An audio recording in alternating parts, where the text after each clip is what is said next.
This discussion is about the events of May '68, and here we are 50 years later discussing the relevance of those events. And I think May '68 is always relevant, but particularly today, and it just seems to be like a historical chance that big events are taking place precisely 50 years after what happened in France. Now, in France in May '68, what you had was really a revolutionary general strike of huge dimensions.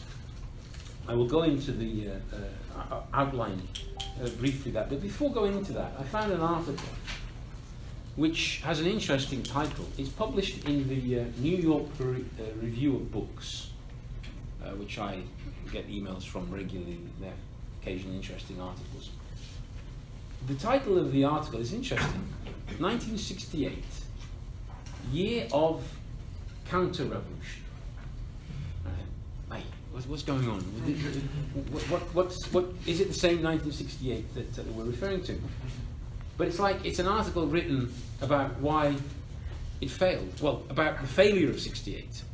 You know, the fact that de Gaulle, for instance, after the events in the elections, won the elections. Therefore, it was a counter-revolution, clearly. It shows no understanding whatsoever. But it's interesting the way it describes the events. It says, when we fight over the meaning of the past, and this I think is an interesting point, we are fighting over what today we choose to care about. So fighting over what happened in May '68 is not just of an academic or historical interest. We're arguing about the kind of society we want today. And that's clearly why, obviously, some people regard it as a terrible year, and some people regard it as a fantastic example of class struggle.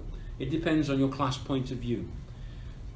He continues, in this way, the 1968 anniversaries stalk 2018. It's like a shadow over the present.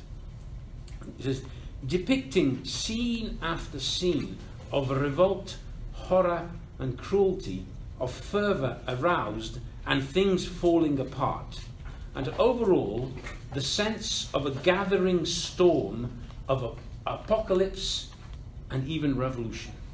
That's how it's described.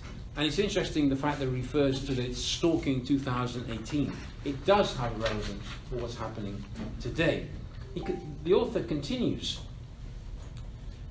public life seemed to become a sequence of ruptures, shocks, and detonations. You could write this about today, if you look around the world. Then it says, activists in 1968, they felt dazed, then exuberant, then dazed again. Authorities felt rattled, panicky, even desperate. The world was in shards. What were, for some, intimations of a revolution at hand were, for the exponents of law and order, eruptions of the intolerable.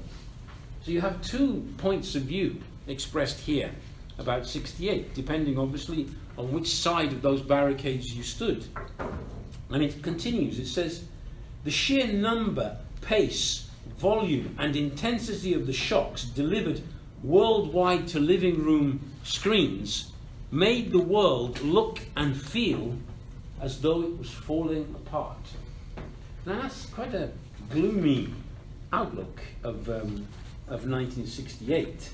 And the whole article reveals that the author doesn't understand what '68 meant, doesn't understand really why it happened, and doesn't understand why it failed. From reading him, I don't think he's too worried about the fact that it failed, because he's clearly not on the left. But 1968 was a reawakening of the working class in Europe after roughly a 20-year period of relative, I insist, social peace, because there were big events. But if we want to go back a little bit to what prepared '68, you have the Second World War, the immense destruction, the barbarism of that war. But in the period 43 to 48, you can see a rising class struggle, a radicalization, In Italy, the resistance movement and the collapse of fascism. In France, the resistance movement and the enormous growth of the French Communist Party. The same happened in Italy, huge growth of the Communist Party.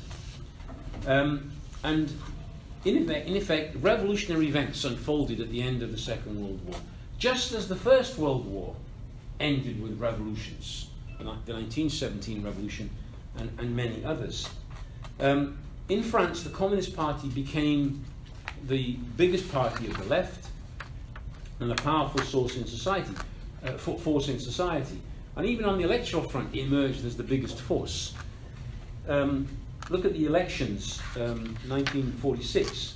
The Communist Party got 5 million votes, over 26% of the votes, and 148 MPs. Now, it's a fact that out of the elections of 1946, there could have been a left government in France, because the Socialist Party, which was called the SFIO, interesting name, La Section Française de l'Internationale Ouvrier, a leftover from the old days when it was the section of the International. The Socialist Party got 4.5 million votes, 23.8%, and they had a parliamentary majority. The two of them together had 282 MPs. To have a majority, you require 262. They could have had a united front and a left government in France, and they could have begun a social transformation. Instead, what did they do? They formed a coalition with the MRP, the Christian Democrat Mouvement Républicain Populaire, and a tripartite government in the name of national unity, reconstruction, stabilization of France, democracy, etc. And in spite of the Communist Party being the first party, you had a government which was in effect a coalition controlled by the bourgeois class in France. And it was part of an international policy. The Italian Communist Party did the same thing. Between 1944 and 47, they were in a coalition with the Christian Democrats, the Socialists, almost exactly the same situation, and stabilized the situation. And this was part of a division of Europe where, after the Second World War, Stalin sat down with Roosevelt, Churchill, and others, and they divided up Europe at the Yalta Conference at Potsdam. France was to be part of the American sphere of influence. Therefore, in France, the Communist Party was to play the role of helping to stabilize bourgeois democracy. Whereas in Eastern Europe, they were taking over the economy and creating regimes in the image of the Soviet Union with nationalization and planned economy, the Communist parties in the West did exactly the opposite. So it wasn't determined by the needs of the working class of a particular country, it was determined by the interests of the major powers and the agreements that they reached.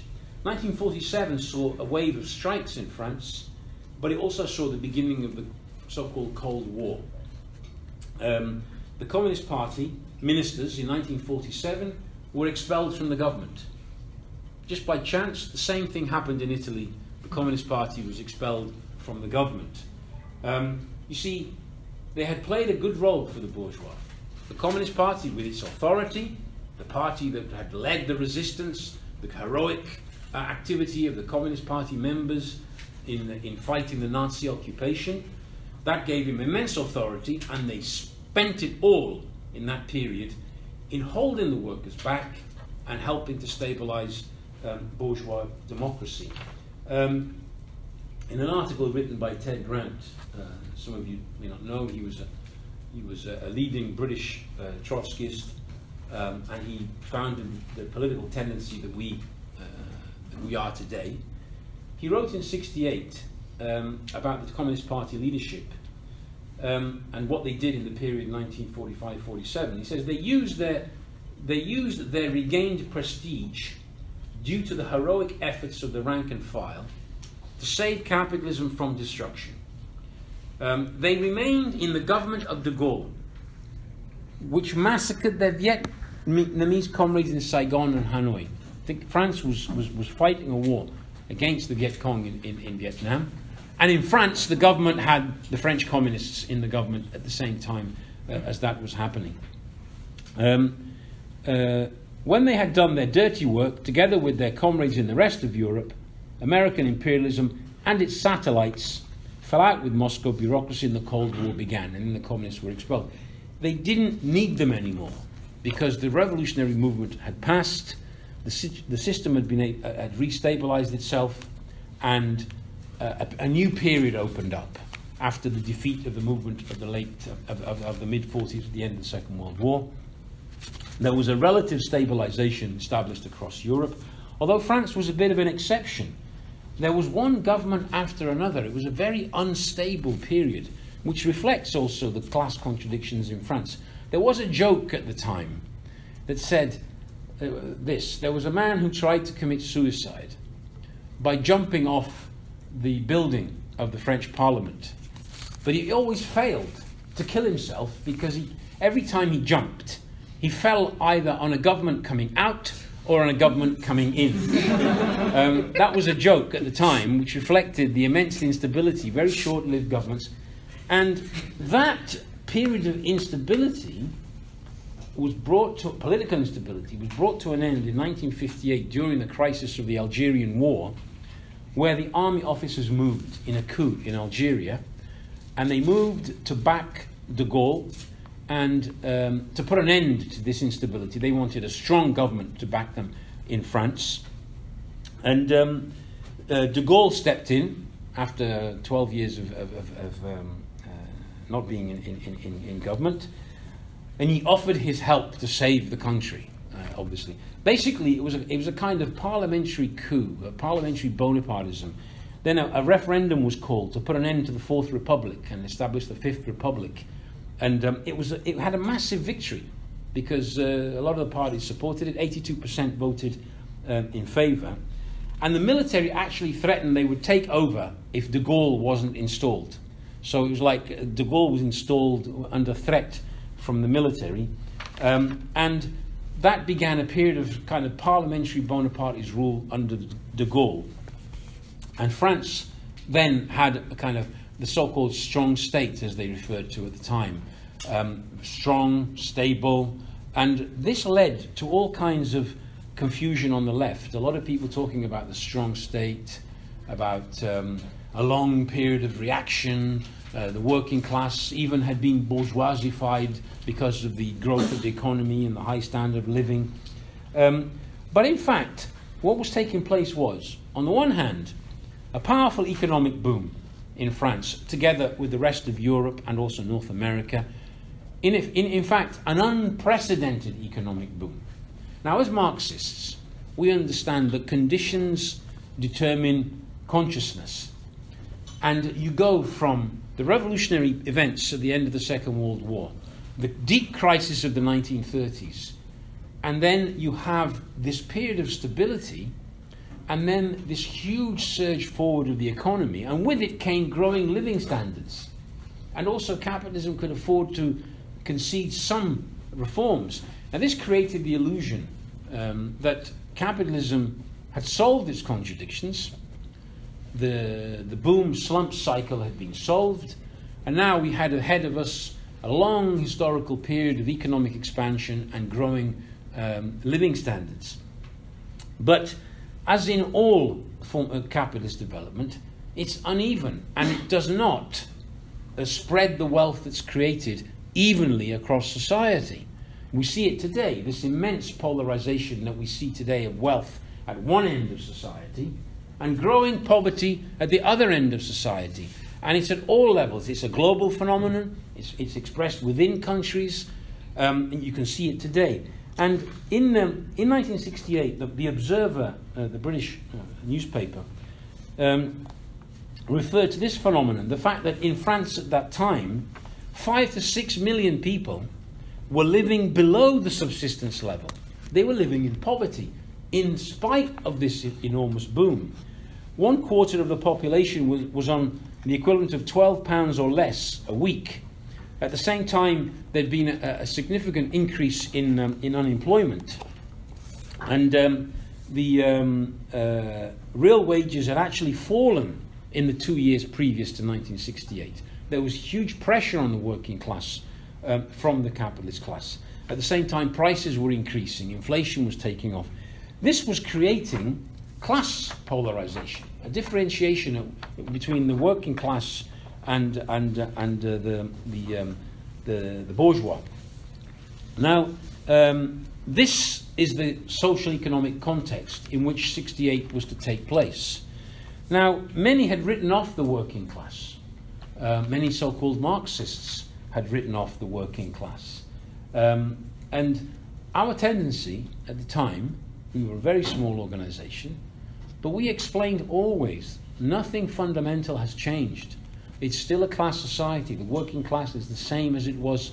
And it's not the first time in history that we've seen a period of lull in the class struggle. One of the things of being a Marxist is that you look at society from a historical point of view. You see events in their historical context, and even a phenomenon that lasts 20 or 30 years is a temporary phenomenon. It's not permanent. Of course, if you don't have the tools of Marxism, if you don't have a historical perspective, if you are 20 years old and you get to 40 or 50, and there's been constant economic growth and expansion and growth in standard of living, it's very easy to draw the conclusion that things are okay, things have changed, it's not like the past, and it's going to be like this, and things are better today than they were yesterday, and therefore tomorrow is going to be better than today. That's actually the basis of reformism in the 50s and 60s. But Marxists understand that capitalism moves in cycles, and eventually even the most powerful boom is going to come to an end, and it prepares crisis and therefore prepares class struggle. Now, as I said, May 68 in France was a great revolutionary general strike with a huge number of workers taking part. At its peak, 10 million workers were participating in this movement. Ironically, the unions were something like 3 million members, very small, something like 10% of the workforce. This was used, by the way, as an argument to say, see how weak the French working class is, see how weak the trade unions are, and because the trade unions are weak, there cannot be class struggle, and then there cannot be mass movements of the working class. May 68 proved that to be so wrong. Millions of workers who were not members of a union came out and responded to the call for a general strike.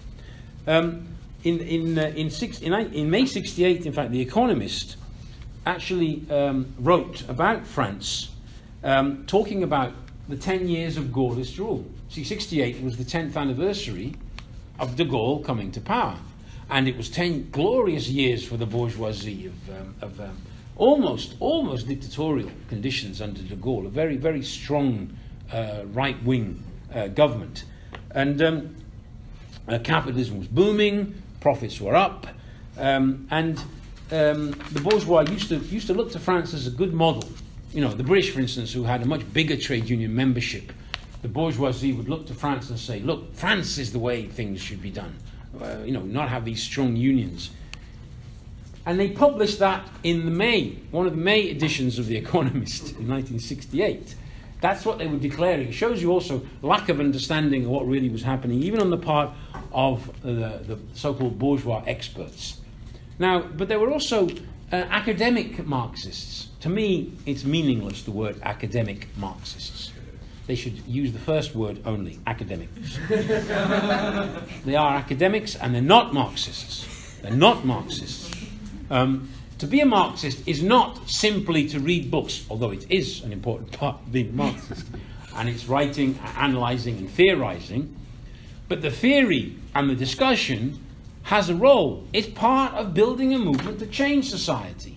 For the academic Marxists, it's a discussion in and of itself, and the purpose is simply to discuss and go round and round in circles and ignore the real processes. But André Gortz, who was an academic Marxist, this is what he wrote, and it was published in the Socialist Register in 1968, and actually went to print and was published as the May events erupted. This is what he wrote. This is what this brilliant academic Marxist wrote. In the foreseeable future, there will be no crisis of European capitalism so dramatic as to drive the mass of workers to revolutionary general strikes or armed insurrections in support of their vital interests. This was written just before the events, and then came into print just as you had a revolutionary general strike in France. Ernest Mandel, which I don't know if any of you know who he was a so-called Trotskyist, a leader of the so-called Fourth International. In a meeting in London, he was speaking, and he was asked about France, and he actually said that the workers had been Americanized, and that for decades there would be no class struggle. And a month later, bang, you have May 68. Now, you see, the economic development of France, like of the whole of Europe, actually had a progressive side to it. What was the progressive element in it? The massive development of the working class. The transformation of France, finally, from a relatively backward agricultural country in many aspects, to an industrialized country with a huge working class. To give an example, at the end of the Second World War, there were 6 million peasants in France. By the 1970s, the number of peasants had been reduced to 1 million.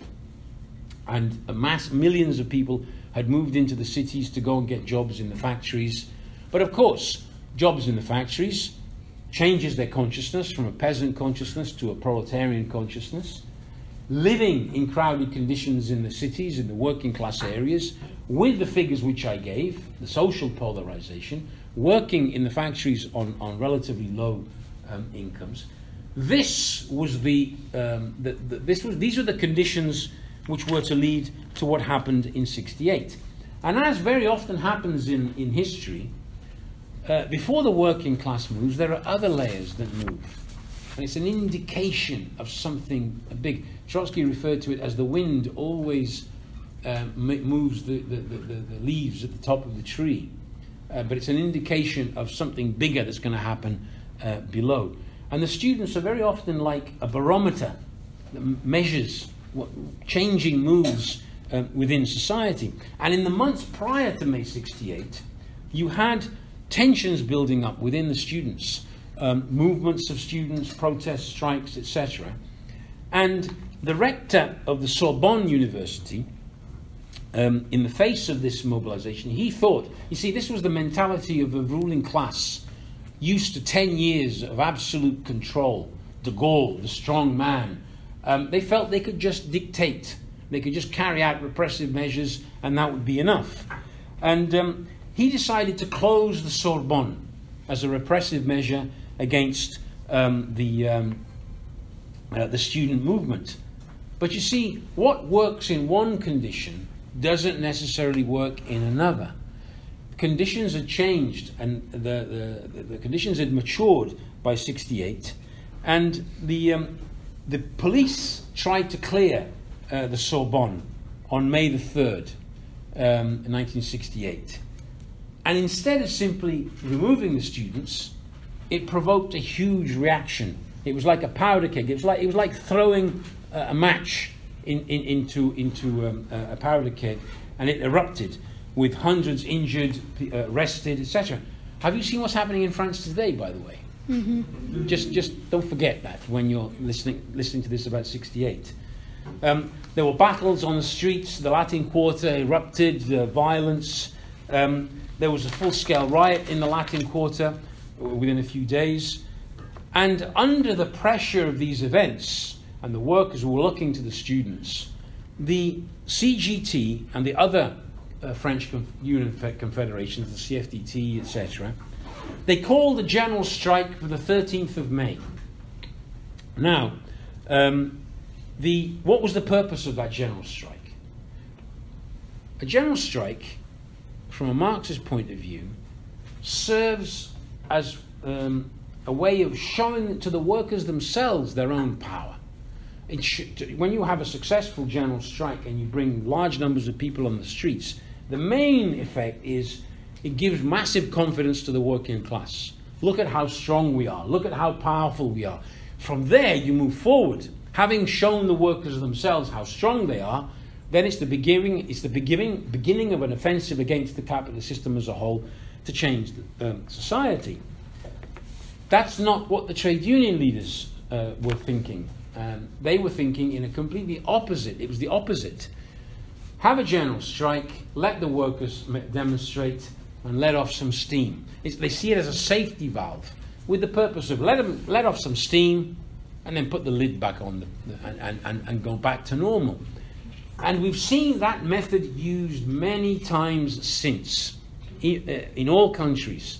The strike is called not with the aim of mobilizing and moving forward, but with the aim of demobilizing and weakening the movement.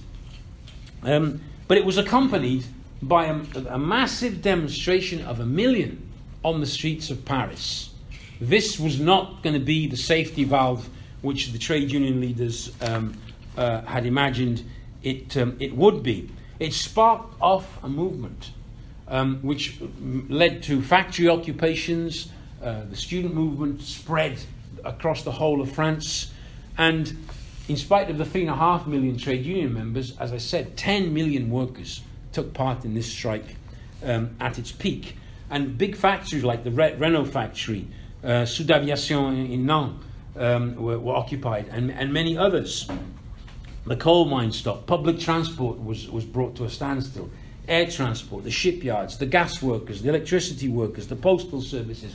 There was a total paralysis of France. In effect, power was in the hands of the working class to take. They could have taken it just like that. What happened in Nantes is particularly interesting. It was one of the more advanced points of the movement. There was a strike committee set up that basically ran the city during that period. The workers then connected with the peasants, and they were bringing food and supplies into the city and undercutting the prices. They even established control of the prices in the shops. You saw it, a living example of workers' power uniting with the peasants and even the middle class elements, the small shopkeepers and businesses participating. And the police were paralyzed in a situation like that. So powerful was the movement. This shows also, it's an example of when we talk about the possibility of a peaceful transformation of society. Later on I'll refer to what happened to even the police and the soldiers. The students occupied the Sorbonne, and the school students occupied the schools all across France. And there was even an element of workers' control over the media. On the 25th of May, there was a strike at the radio and television channels. The printers and the journalists imposed a kind of control on the content of the papers, vetting reactionary comments. De Gaulle announced a referendum. He couldn't get the ballot sheets printed because the print workers refused.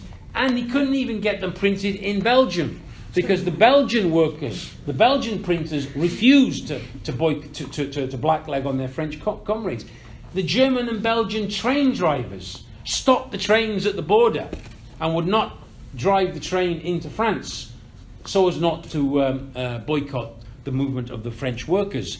It was having an international effect, May 68, and it did have repercussions. Immediately in Italy, for example, there was a movement shortly afterwards, powerful movement of the working class.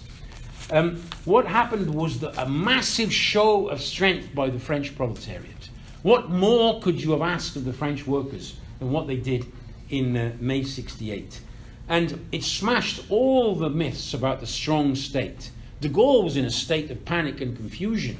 He didn't know what to do. He was demoralized. Even in the interviews he gave and in the talks he gave and later memoirs that were written by people reveal he was in a state of confusion. At one point his son suggested he go to the coast and be ready to leave France because they feared a communist takeover. Even de Gaulle at one point, apparently to the US ambassador who reported it later, he said the game is up. The communists are going to take over. France is going to go communist.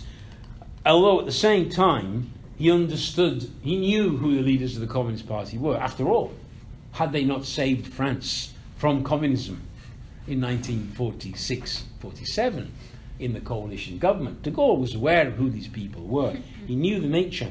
And apparently he said to his naval, a naval officer, Francois Floïc, who wrote in his memoirs, he said, "Don't worry, the communists will keep them in order."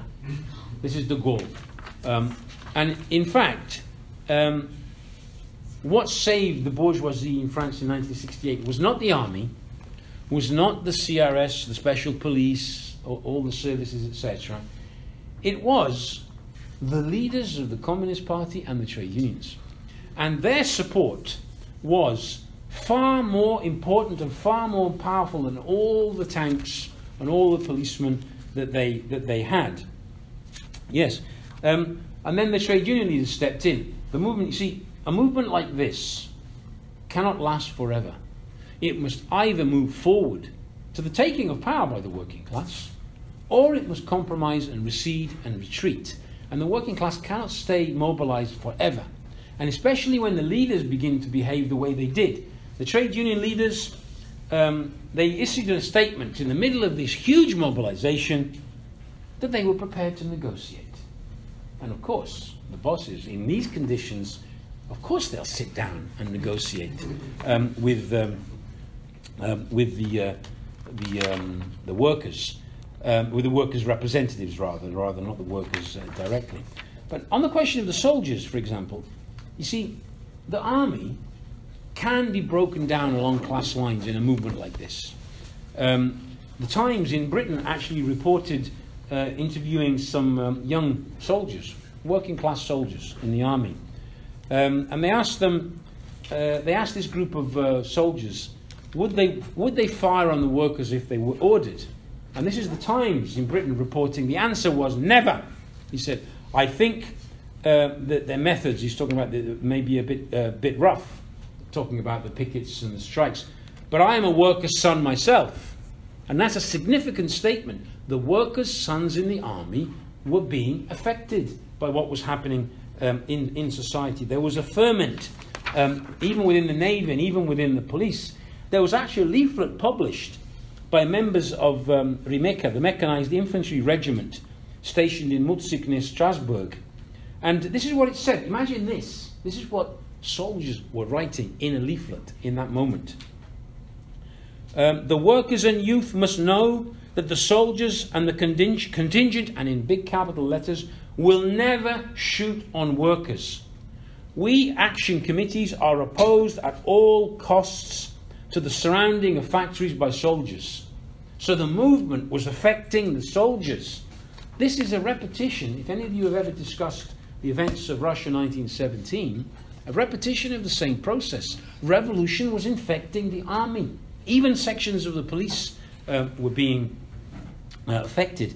And of course, in a situation like that, the power of the working class is hanging by a thread, and that can be easily cut by the working class. And in those conditions, the bourgeois become very open to debate and discussion and negotiation and compromise, and they're prepared to give many, many things the workers asked for.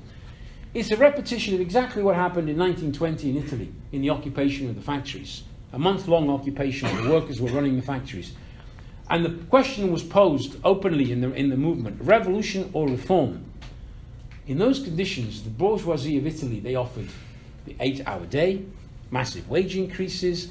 They gave the workers everything they were demanding. The same happened in France. The minimum wage was increased, working hours were cut, there was a reduction in the age of retirement, early retirement, the right to organize in places where the unions had been banned was given. You see, the bourgeoisie, faced with the threat of revolution and being overthrown, will give the workers anything as long as they go back to work, i.e. as long as the power remains in the hands of the bourgeoisie. And that's what happened. Of course, remember what happened in Italy 2 years after 1920. They took back everything they'd given the working class with a vengeance, with the fascist regime.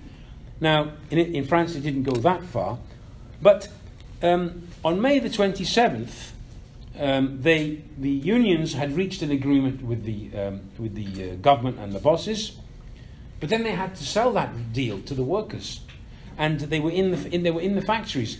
And Georges Segui, the secretary of the CGT, was speaking in the big Renault plant, which was occupied by the workers, and he was explaining all the concessions, and obviously with the idea of getting the workers to accept it. Like, surely this is reasonable. Look at these amazing concessions that the bosses are giving us.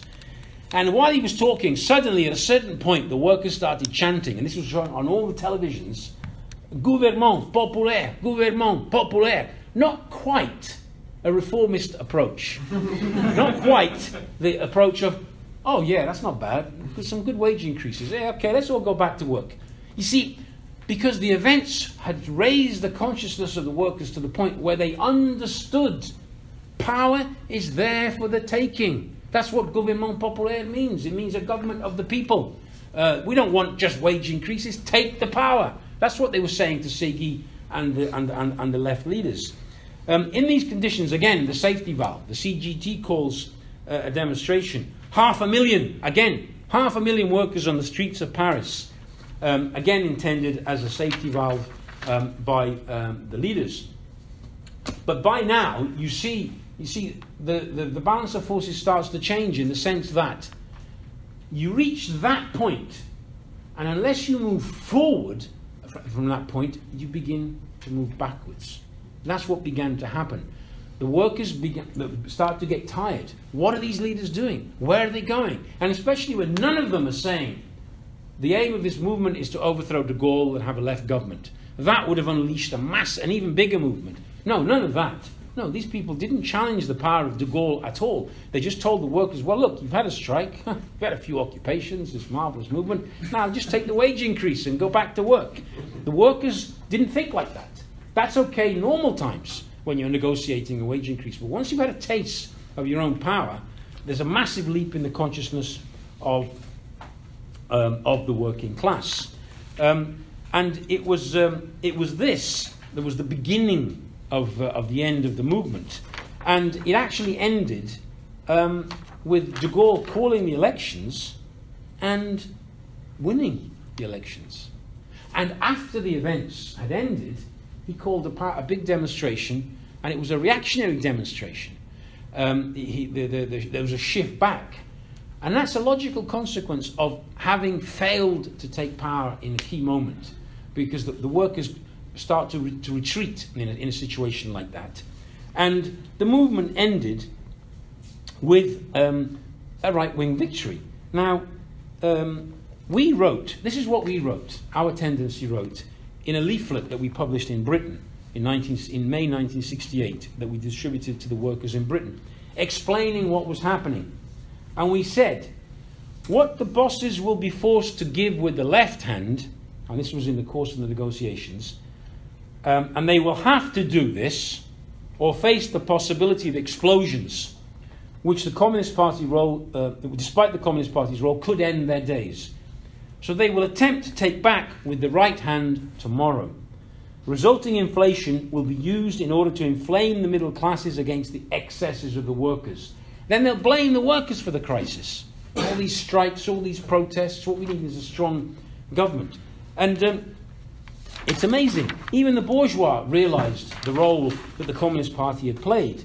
The Economist, on the 22nd of June, right at the end of this movement, this is what they wrote about the Communist Party, about the French Communist Party. They acted like Fabians.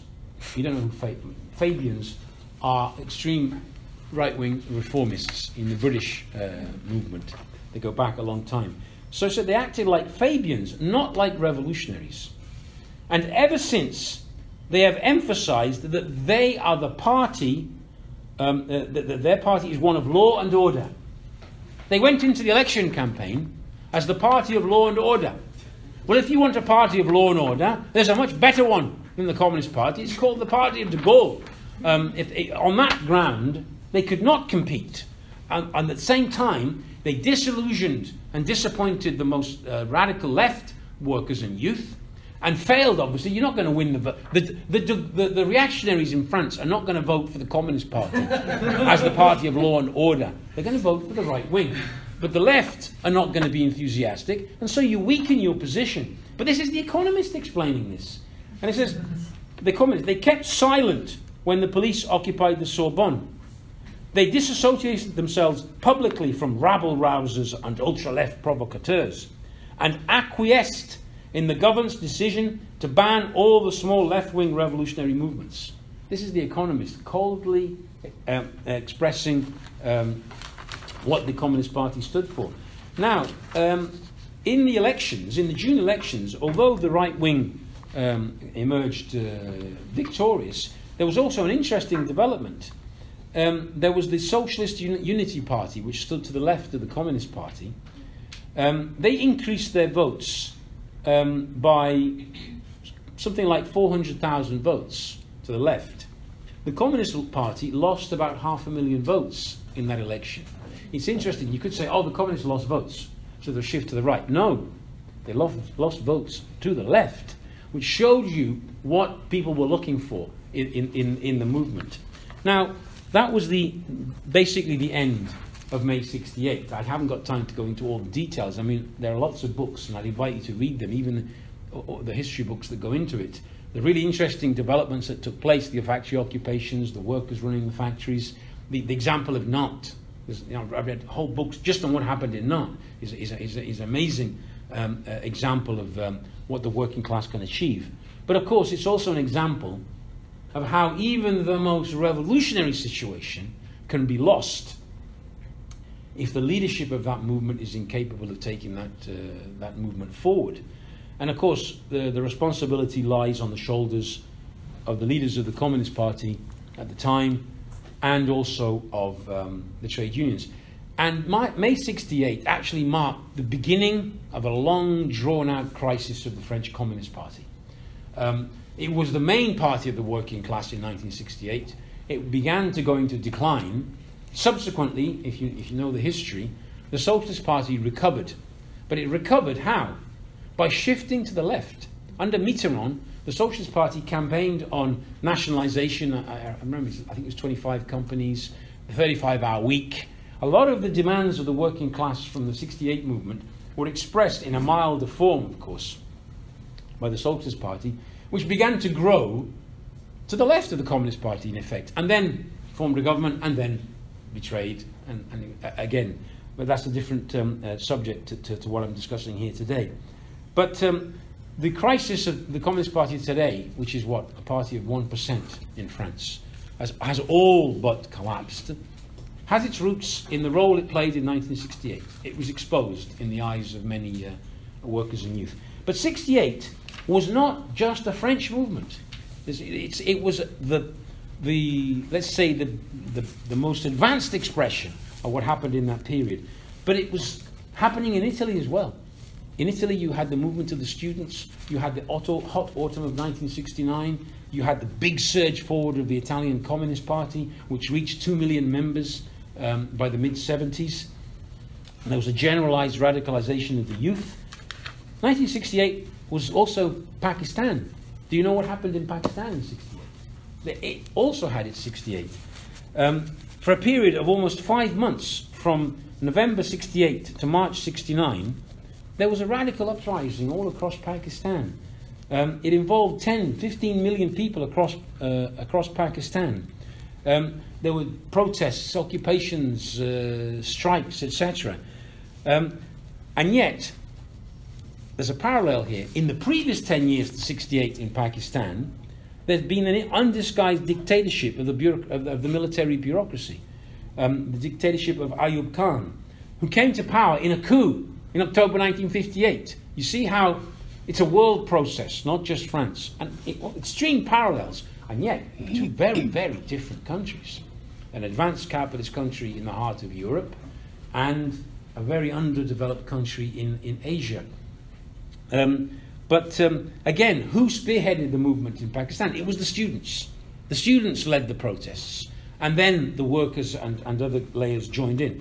Details of that movement are amazing. I haven't got time to go into it. 1968 was also the year of the Mexican 1968. You had the Olympics. Again, you had the so-called Mexican miracle, which was economic development and therefore development of the working class. And again, unequal distribution of the wealth, just like in France. And when we had the Olympic Games in 1968, which was an attempt of the Mexican ruling class to put Mexico on show, look at what we can do. But the slogan of the students was, we don't want the Olympics, we want revolution. That was the slogan of the youth. And there were student protests from June to September, wave after wave of protests. And then, of course, October the 2nd, 1968 goes down in history as the massacre of the students. Nobody's been able to say exactly how many, but they calculate 300 to 400 students were killed when they started to shoot into a peaceful demonstration in Plaza de las Tres Culturas. That was 68.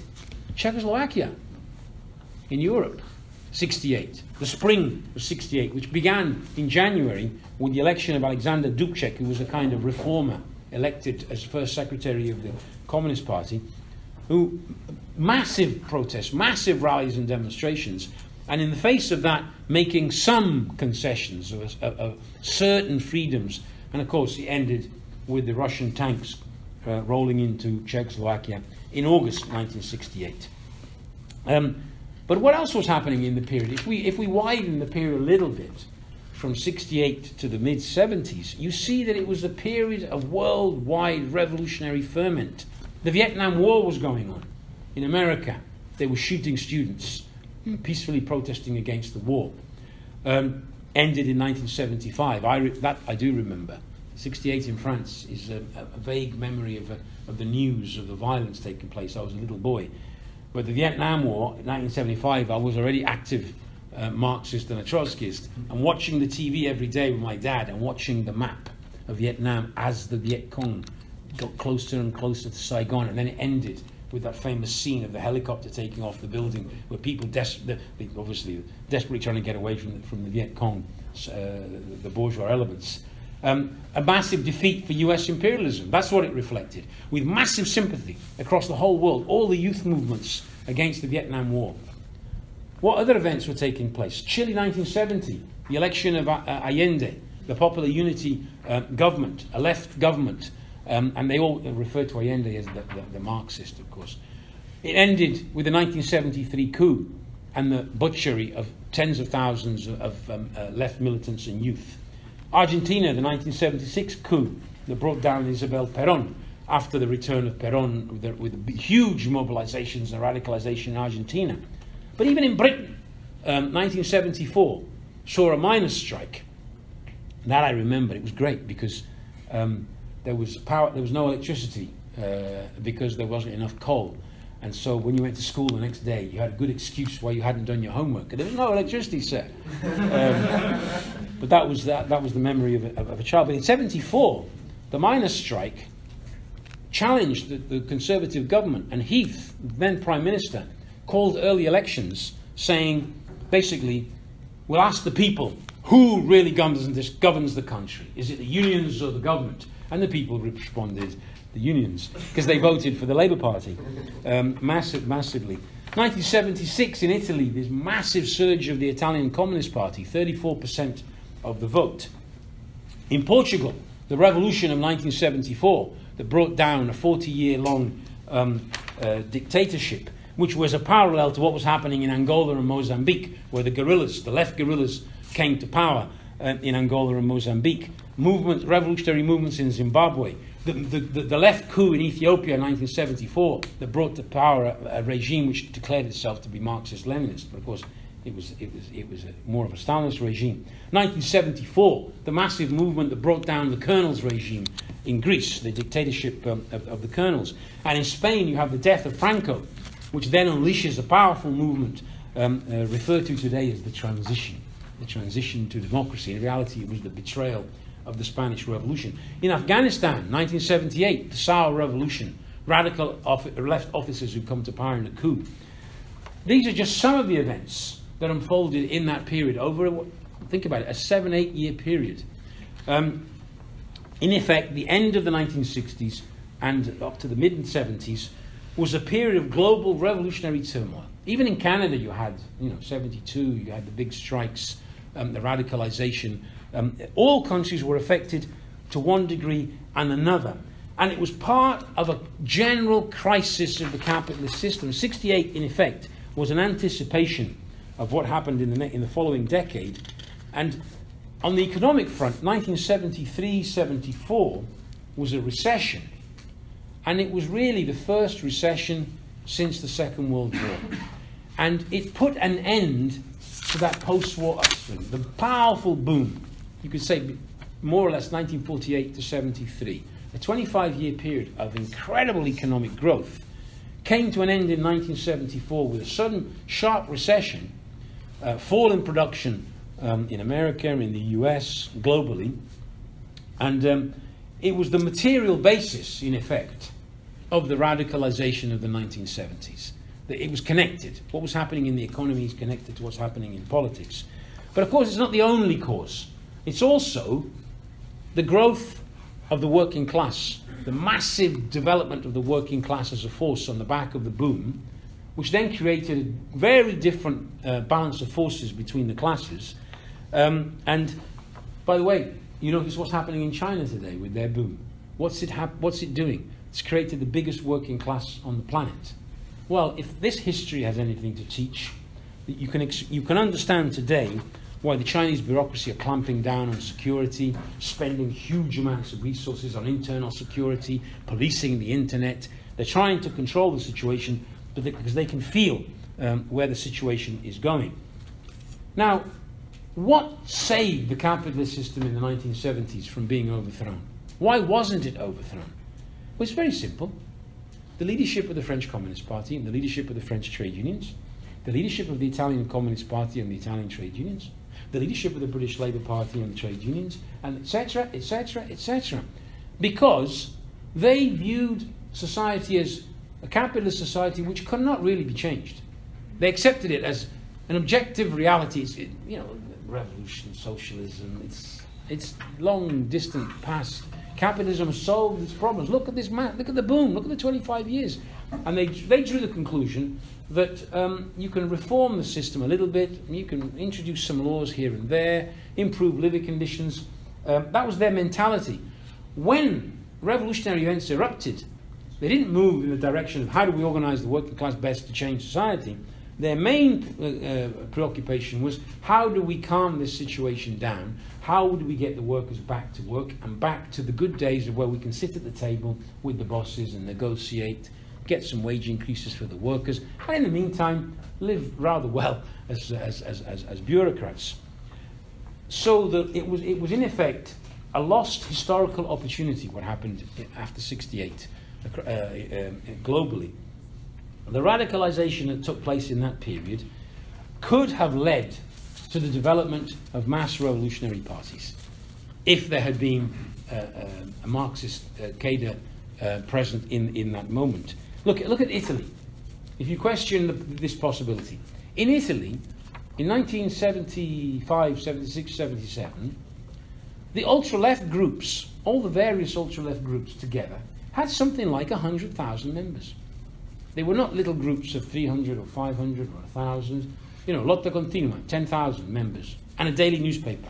Avanguardia Operaia, 8,000 members, and a daily paper. Autonomia Operaia, 8,000 members. The Manifesto Group, which was a left split from the Communist Party as a product of the radicalization of 1969, with 100,000 members initially, splitting to the left. You see the potential for the gathering together of all these radicalized workers and youth into one united force for revolution. Of course, the problem was it was sects who couldn't understand the labour movement, couldn't understand the mass organisations of the working class.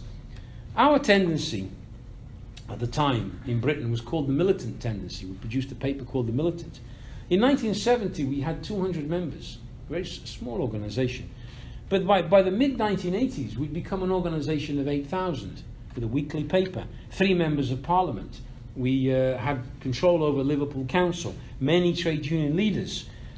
And that growth took place in the context of a Labour government coming to power, very popular to begin with, promising reforms, and then moving from reform to counter-reforms between 1974 and 79, which prepared the victory of Margaret Thatcher. That experience radicalised the ranks of the Labour Party, and they shifted to the left. And in that milieu, the Marxists began to grow. Of course, even 8,000 in the context of Britain is a small organization. But it gives you a taste of what would be possible if, before the big events happen, you've prepared a well-educated and trained Marxist organization to intervene in the movement. Had the militant not been 200, but they'd had 1,000 or 10,000 before those events, they could have become an organization of 100 or 200,000. And then you're talking about a mass workers' organization with Marxist ideas. That's possible here in Canada, by the way, because that's where we're moving. But you see, since 1968, history has moved full circle. It's gone round.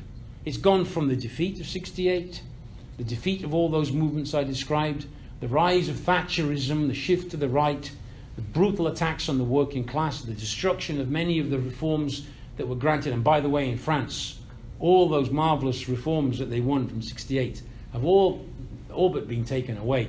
Macron now is trying to sweep up what's left of it. But what's he doing? What's he doing? You see what's happening in France, in the universities, the factories, the workers. It's almost like a photocopy of 68. The students occupy the universities, the police comes in and brutally beats them up, the workers start joining the students.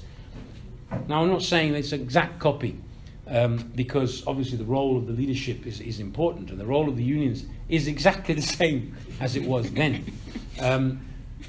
But you see, things have changed, and when I say full circle, is the system is in crisis, except it's a much deeper crisis than 1974, far deeper. It's a global phenomenon. It's in this context that you see the rise of Syriza, a party of 4%, considered to be the far left a few years ago. It was never the far left. They were the Eurocommunists. But the way the media portrayed Syriza was the far left. And they always think, if you describe an organization as being far left, that's enough, isn't it, to destroy it? Because who's going to listen to the far left? Of course, when you have massive unemployment, growing poverty, and all the attacks that are taking place in Greece, the far left is no longer an unattractive name. It starts to become an attractive proposition. And in spite of Tsipras, projected from 4% to being the government. And of course, we know what happened subsequently. But that's a product of this crisis. In Spain, the rise of Podemos from nothing to a huge force. The events in Catalonia, which you have observed. In France, Mélenchon, he didn't get much less than Macron in the presidential elections in the first round. Today they say Macron stands at the head of a big majority, so here's la France est avec lui. You know, it's not true. He got 24% in the first round. 24% of those who voted. So his actual real electoral base is something like 20% of the French people. That's not a strong base upon which to act to destroy the gains of the working class. And it's producing radicalization. And it's producing this movement. And Mélenchon has risen as a political force in France. In Britain, you have Corbyn. I haven't got time to repeat everything about that. In the United States, you saw Sanders not so long ago. The amazing movement there. Then you have Trump, more or less like Macron. He has, in effect, people say, oh, the people, the American people, they like shows, and Trump was a showman. And I said, yeah, but only about 20% of the population actually went out and voted for him. It's not true that the mass of the American people support Trump. And now we're seeing the reaction. The teacher strike spreading from one state to another and winning. This is a rising class struggle in the United States. Pakistan, which I referred to before, 1968. You see what's happening today with the Pashtun movement, this mass movement which has surged forward, which is starting to spread to the other peoples, the Hazaras, the Baluchis, etc., threatening the very Pakistani state, and it's happening today. And in Mexico, in the elections, López Obrador, who has been maneuvered against more than once through electoral fraud, now stands as the most popular candidate, and they think he could win the elections. You can see the bourgeois can maneuver. They can organize fraud. They can stop people winning. They can't stop the process. And the process inevitably leads to a situation where these left candidates end up being elected and expressing the desire for change of the workers and the youth. What's happening before our very eyes is a new historical opportunity to change the world. That's what's happening. And what we've got to do is, when we discuss May 68, we've got to discuss all the lessons and draw the correct conclusions, not the pessimistic ones which I quoted right at the beginning. Because what you have here is, how many of you must have met them? They're probably about my age or a little bit older than me. And they are in Italy they call them I sessantottini, les soixante-huitards. They're the wise old men and women who know everything about history, because I've been there, I've done it, and you're young, and you will learn that you mustn't be too enthusiastic. You've got to be depressed, and you've got to spread the depression all around you, and you've got to say that the working class doesn't exist anymore, and it's the middle class which is the strong force. And of course, I always ask, if the working class doesn't exist, who made the shoes you're wearing, and who made the shirt you're wearing? Was it the capitalists who have now all become producers? They don't employ workers anymore, they do it themselves. It's a whole lot of nonsense. But the most important thing they transmit is the idea that you can't really change society. It's not possible. And they play a reactionary role. The same people who in their youth would have been on those streets and demonstrating, who didn't understand the events, of course, drew the wrong conclusions, and now play this role. And many of them have become trade union leaders of different left parties, and they're all very intelligent and very knowledgeable about history, and they all draw the same conclusion, that basically you can't really radically change society. But the point is this, and I'll end with this. Capitalism, as a system, has reached its limits. It is pushing society towards the edge. It's pushing it to barbarism. Look at what's happening in Syria. If that isn't barbarism, what is? Trump threatens Iran, the conflict there. We have the wars in Africa. We have the war in Congo, where something like 6 million people have been killed in the Congo. Over what? Over the minerals that the multinational corporations need from the mines of the Congo. The war in Sudan, between Sudan and South Sudan, which China is meddling in. And what is it about? Control of oil. All of this turmoil on a global scale is a consequence of the crisis of this system. And either it is eventually overthrown, or it will pull us down further into barbarism. But we have an optimistic perspective. 1968 shows what the working class can do. And today we have signs everywhere that there's huge potential for class struggle. All the different countries that I quoted show that.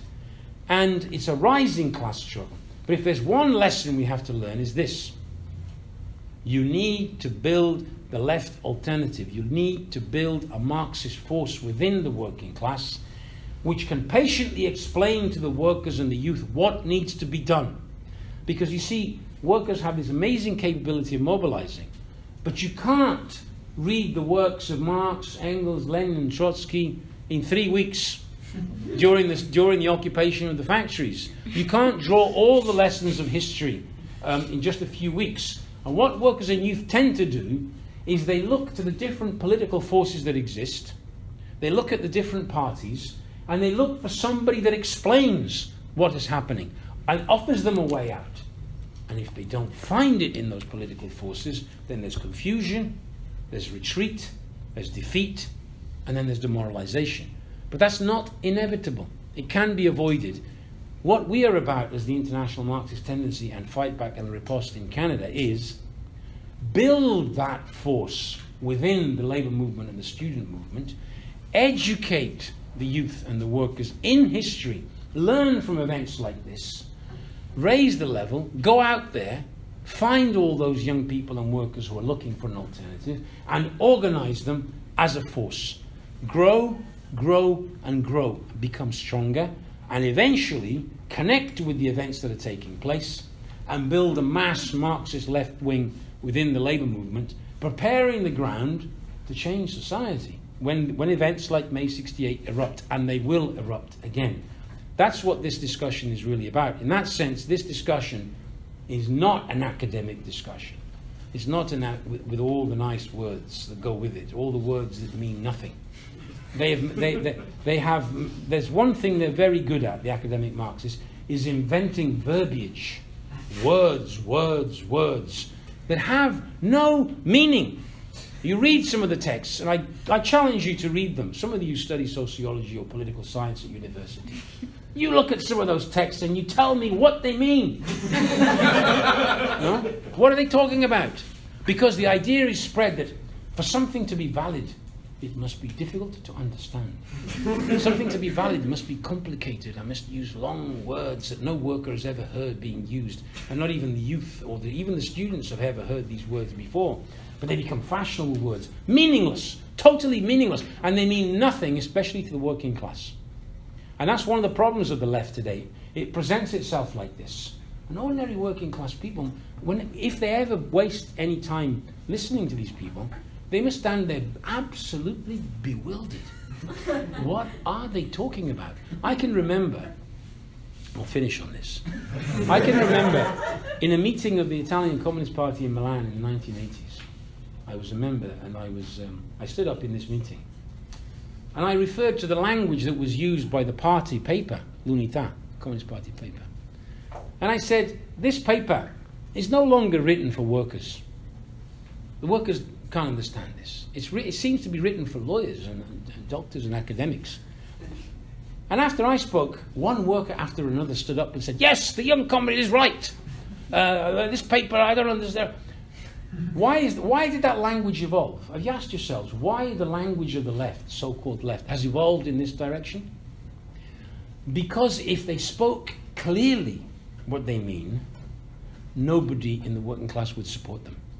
Because if you tell workers, look, you must accept a cut in your pension, an increase in your working hours, a generalized worsening of conditions, that's not a very convincing program. But if you couch it in all these long sentences with long, lovely words, which mean nothing. You know, in Italy in the 70s, there was this little joke thing. It was a cylinder, right, made of rings that you could turn, right? That was made of about 8 sections that you could turn. In each section, there was a bit of a sentence, the beginning of a sentence. Like there'd be like 10 sentences, and you could turn it round. Now, you could actually mix up each. You could turn it whichever way you did.